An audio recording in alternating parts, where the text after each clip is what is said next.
Hello everyone, welcome to Archana's happy home. ఈ video వచ్చేసి వినాయక చవితి రోజు మేము మా ఇంట్లో వినాయకుడిని ఎలా పెట్టుకున్నాము, ఎలా పండుగను సెలబ్రేట్ చేసుకున్నాము అనేది వినాయక చవితి రోజు ఈ వీడియో తీసాను. ఈ వీడియో పోస్ట్ చేయడానికి లేట్ అయింది. ఈరోజు ఎలాగో వీడియో తీసాను కదా అని చెప్పి పోస్ట్ చేస్తున్నాను. మా ఇంట్లో వినాయక చవితి రోజు మేము ఎలా చేసుకున్నాము అనేది ఈ వీడియోలో మీతో షేర్ చేసుకుంటున్నాను. ఈ వీడియోను మీరు చివరి వరకు చూడండి, నచ్చినట్లయితే లైక్ చేయండి. ఇంకా వీడియోలోకి వెళ్ళిపోదాము.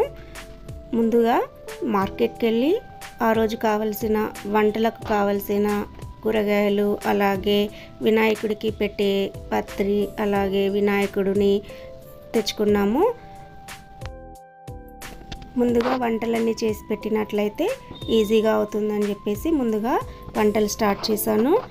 మేము ఈరోజు 5 రకాలు కానీ 9 రకాలు కానీ నైవేద్యాలు చేసి వినాయకుడికి నైవేద్యంగా సమర్పిస్తాము. అందులో ఒక భాగంగా పొట్లకాయ పెరుగు పచ్చడి, దోసకాయ, బీరకాయ, దొండకాయ ఇలాంటి వెజిటబుల్స్తో ఆవ పచ్చళ్ళు చేస్తాము. అలాగే ఉండ్రాళ్ళు చేస్తాము. ముందుగా పొట్లకాయలు కట్ చేసి ఉడకపెట్టుకుంటున్నాను. ఆ తర్వాత ఉండ్రాళ్ళను పొట్లకాయలు ఉడికే లోపల ఉండ్రాళ్ళు చేసుకుంటున్నాను. ఉండ్రాళ్ళ కోసము బియ్యపిండిని తీసుకున్నాను. బియ్యపిండిని వేడి నీళ్ళతో తడుపుకొని చపాతీ పిండిలాగా కలిపెట్టుకున్నాను. తర్వాత స్టవ్ వెలిగించుకొని స్టవ్ పైన ఒక బౌల్ పెట్టుకొని దాంట్లో వాటర్ వేసుకొని హీట్ చేసుకున్నాను. ఈ లోపల బియ్యపిండితో చిన్న చిన్న బాల్స్ లాగా ఇలా ఉండ్రాళ్ళను తయారు చేసుకొని ఒక రంధ్రాలో ప్లేట్లో కానీ గిన్నెలో కానీ వేసుకొని ఆవిరితో ఉడికించుకోవాలి. ఇంకా అటు ఉండ్రాళ్ళు రెడీ అవుతున్నాయి. ఇంకొక వైపు సేమియా పాయసం చేశాను.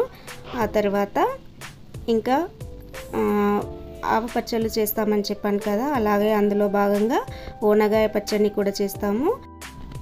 నేను వంటలన్నీ వీడియో తీయలేకపోయాను, పండగ కదా తొందరగా కావాలి అని చెప్పేసి కొద్దిగాను తీసాను.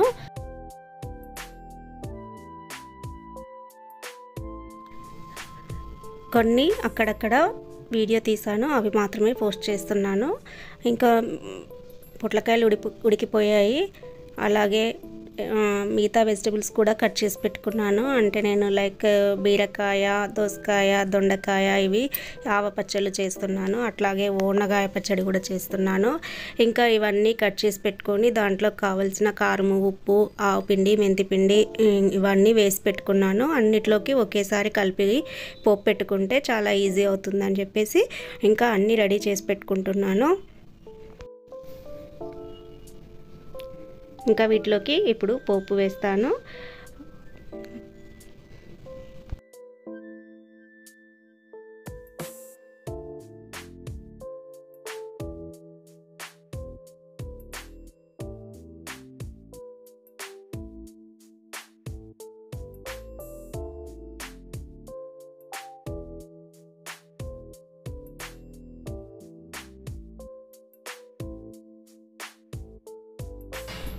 పొట్లకాయ పెరుగు పచ్చడిలో కూడా పోపు వేసుకుంటున్నాను. అంటే దీన్ని నెయ్యితో తాలింపు వేసుకుంటే చాలా టేస్టీగా ఉంటుంది. సో దీన్ని నెయ్యితో తాలింపు వేసుకుంటున్నాను.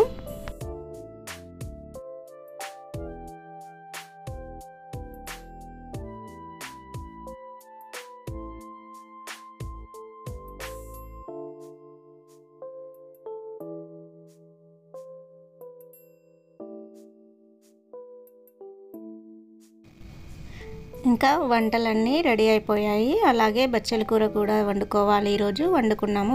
బచ్చల కూర కూడా చేశాను. ఆ తర్వాత ఇలా వంటలన్నీ వినాయకుడికి పెట్టే నైవేద్యాలన్నీ రెడీ అయిపోయాయి. ఆ తర్వాత ఇంకా వినాయకుడిని పెట్టుకోవాలి కదా. వినాయకుడిని పెట్టుకునే ముందు మేము ముందుగా వినాయకుని అడుగులు అంటాము, లేదా ఏనుగు పాదాలని కూడా అంటారు, వీటిని వేస్తున్నాను. సున్నము, జాజు తీసుకొని వాటర్తో తడిపి బయట నుంచి ఇంట్లోకి అడుగులాగా ఇలా సర్కిల్స్లో వేసుకుంటాము.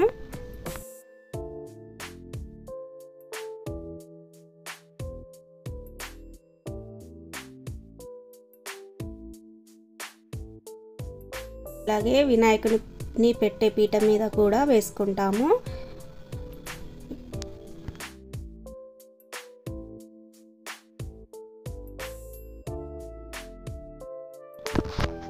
ఇంకా వినాయకుడిని పెట్టే ముందు గౌరమ్మ, పసుపు గౌరమ్మను కూడా పెట్టుకొని వినాయకుడిని పెట్టుకోవాలి.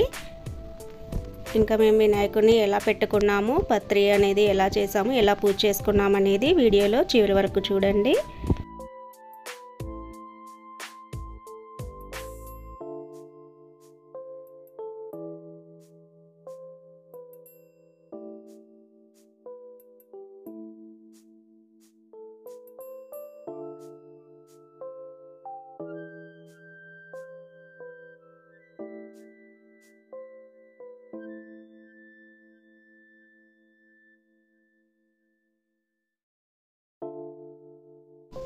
వినాయకుని దగ్గర పత్రి అనే కాదు, మనం ఏదైనా మన వృత్తి పనులు ఏమైనా ఉంటే వాటికి సంబంధించిన ఆయుధాలు అవి కూడా పెట్టుకోవాలి. అలాగే బుక్స్, పిల్లలు చదువుకునే బుక్స్ని కూడా పెట్టుకుంటాం కదా,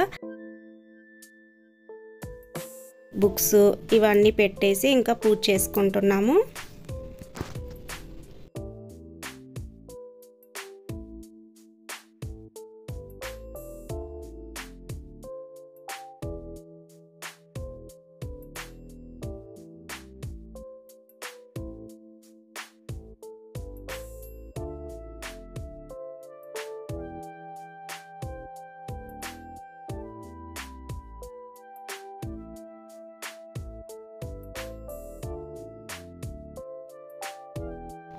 ఇంకా పాలవెల్లి ఉన్న వాళ్ళు కూడా పాలవెల్లిని కూడా కట్టుకుంటారు.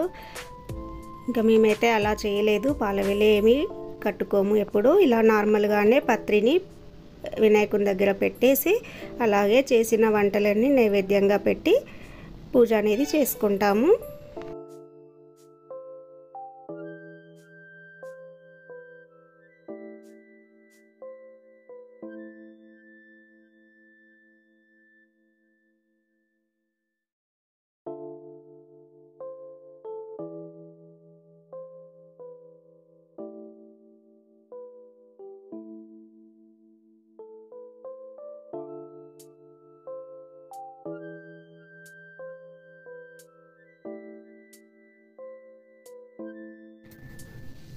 ఇంకా ఈ విధంగా పూజ అంతా కంప్లీట్ చేసుకున్న తర్వాత హ్యాపీగా అందరం కలిసి భోజనాలు అనేది చేసేసాము.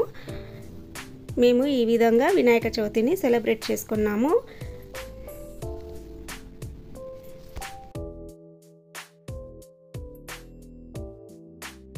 ఐ హోప్ ఈ వీడియో మీకు నచ్చినట్లయితే లైక్ చేయండి, షేర్ చేయండి, కామెంట్ చేయండి.